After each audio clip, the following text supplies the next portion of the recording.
ஆசிரியர்கள் அனைவருக்கும் வணக்கம். டிஆர்பியிலேருந்து 2026க்கான டென்டேட்டிவ் ஆனுவல் பிளானர் ரிலீஸ் பண்ணியிருக்காங்க.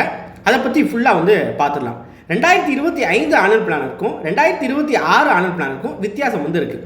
என்ன அப்படின்னா 2025ல் வேக்கன்சிஸ் கொடுத்துருந்தாங்க. ஆனால் 2026ல் வெறும் மொட்டக்கட்டையாக என்ன பண்ணியிருக்காங்க அப்படின்னா, எந்த மாதம் நான் நோட்டிஃபிகேஷன் ரிலீஸ் பண்ணுவேன், எந்த மாதம் நான் எக்ஸாமினேஷன் வைப்பேன் அப்படிங்கிற மாதிரி மட்டும்தான் சொல்லியிருக்காங்க. அதே மாதிரி இதில் ஒரு சில எக்ஸாம்லாம் விட்டு போயிருக்கு. அதையும் நம்ம பார்த்துடலாம். பாருங்கள், ஃபஸ்ட்டு பார்த்தீங்க அப்படின்னா அசிஸ்டன்ட் ப்ரொஃபஸர் அண்ணா யூனிவர்சிட்டி இதுக்கு ஏற்கனவே நோட்டிஃபிகேஷன் ரிலீஸ் பண்ணிட்டாங்க. இதுக்கான எக்ஸாம் பார்த்தீங்க அப்படின்னா மே மாதம் வைக்கிறதா சொல்லியிருக்காங்க. அடுத்து பாருங்கள், திருவள்ளூர் யூனிவர்சிட்டியில் அசிஸ்டன்ட் ப்ரொஃபஸர் இது பிப்ரவரியில் நோட்டிஃபிகேஷன் வருது. ஜூன் மாதம் எக்ஸாம் நடக்க போகுது. அடுத்ததாக இது பாருங்கள், மெயினான ஒன்று பிடி அசிஸ்டன்ட் பிஆர்டி, அதாவது யூஜிடிஆர்பின்னு சொல்லுவாங்க. இது மார்ச் மாதம் நம்மளுக்கு கால்ஃபர் இருக்குது. ஜூலையில் எக்ஸாம் நடக்க போகுது. அப்போ உங்களுக்கு மெஜாரிட்டி பார்த்தீங்க அப்படின்னா நம்ம டீச்சர்ஸ் நிறையா பேர் இதுக்கு ட்ரை பண்ணிக்கிட்டு இருப்பீங்க.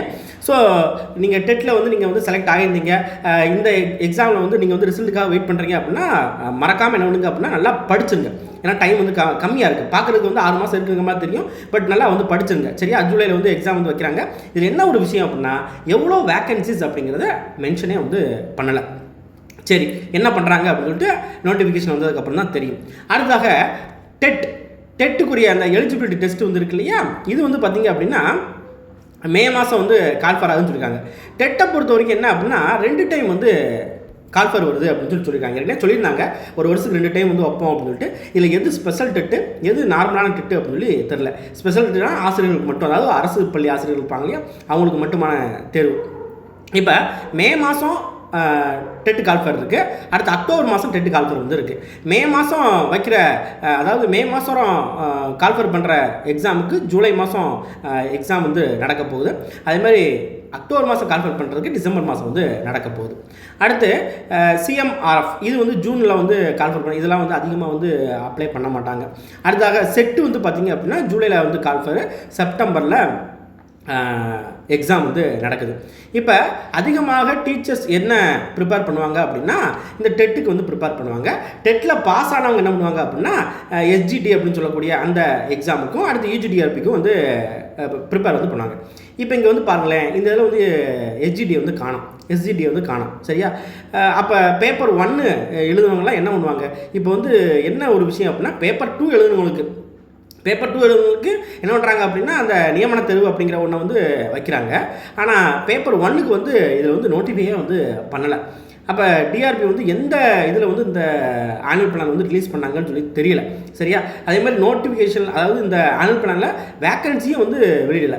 இது பார்க்குறப்ப எப்படி தோணுது அப்படின்னா ஏதோ கொடுக்கணும், ஏன்னா 2026 ஜனவரி மாதம் வந்துருச்சு, ஏதோ கொடுத்தாகணும், ஒரு கண்துடைப்புக்கு கொடுத்தாகணும் அப்படிங்கிற மாதிரி டிஆர்பி போர்டு செயல்படுறாங்க. சரியா? சரி, இது வெளிப்படைத்தன்மை நம்மளுக்கு ஒரு எக்ஸாம், அதாவது ஒரு நோட்டிஃபிகேஷன் வர்றப்போ தான் தெரியும். அதே மாதிரி பிஇஓ அப்படிங்கிற ஒரு எக்ஸாம் பார்த்தீங்க அப்படின்னா 2025லேயே வர வேண்டியது. அதை பற்றியும் எதுவும் சொல்லலை. அப்போ நோட்டிஃபிகேஷன் இந்த மாதம் வரலாம், இல்லைனா வராமலும் போகலாம். அது டிஆர்பி சைட்லேருந்து தான் நமக்கு தெரியும். ஒருவேளை 2025ல் அந்த கால்ஃபர் பண்ணது, அதாவது நவம்பரில் கால்ஃபர் பண்ணுவோம் அப்படிங்கிற மாதிரி சொல்லியிருந்தாங்க. பட் ஆனால் இப்போ 2026 ஜனவரியாக ஆயிடுச்சு. இன்னும் பிஇஓ கால்ஃபர் இல்லை. அதை பற்றின டீட்டெயிலும் இதில் கொடுக்கல. அட்லீஸ்ட் இது டீட்டெயில் கொடுத்துருக்கலாம். அந்த மாதிரி பிஇஓ நாங்கள் கால்ஃபர் பண்ணுவோம் அப்படிங்கிற ஒரு டீட்டெயில் கொடுத்துக்கலாம். அதையும் காணோம். சரி, நம்ம இதுக்கப்புறம் வேறு ஏதாவது இது டென்டேட்டிவ் தான் கொடுத்துருக்காங்க, வேறு ஏதாவது அப்டேட்டடாக ஏதாவது ஆனுவல் பிளான் வருதா அப்படின்னு சொல்லிட்டு நம்ம வெயிட் பண்ணி பார்க்கலாம். ஆனால் டீச்சர்ஸ் நீங்கள் என்ன பண்ணுங்கள் அப்படின்னா இதெல்லாம் நீங்கள் பார்த்துட்டு இருக்காங்க. நீங்கள் டெட்டுக்கு ப்ரிப்பேர் பண்ணுறீங்க அப்படின்னா ப்ரிப்பேர் பண்ணிக்கிட்டே இருங்க. சரியா? நம்மளுக்கு நோட்டிஃபிகேஷன் திடீர்னு வர்றப்போ நம்ம என்ன பண்ணலாம் அப்படின்னா நீங்கள் அதுக்கு ரெடியாக இருக்கணும் இல்லையா, அதுக்காக ப்ரிப்பேர் பண்ணிக்கிட்டே இருங்க. இதை பார்த்துலாம் என்ன பண்ணுங்க பண்ணாதீங்க அப்படின்னா ஐயோ அதை காணோம் இதை காணோம் அப்படிலாம் ஃபீல் பண்ணாதீங்க. நீங்கள் படிச்சுக்கிட்டே இருங்க. கண்டிப்பாக கால்ஃபர் வர்றப்ப நீங்கள் எக்ஸாம் செலக்ட் ஆகிறீங்க அப்படின்னா வேலை கிடைக்கும். சரியா? நன்றி.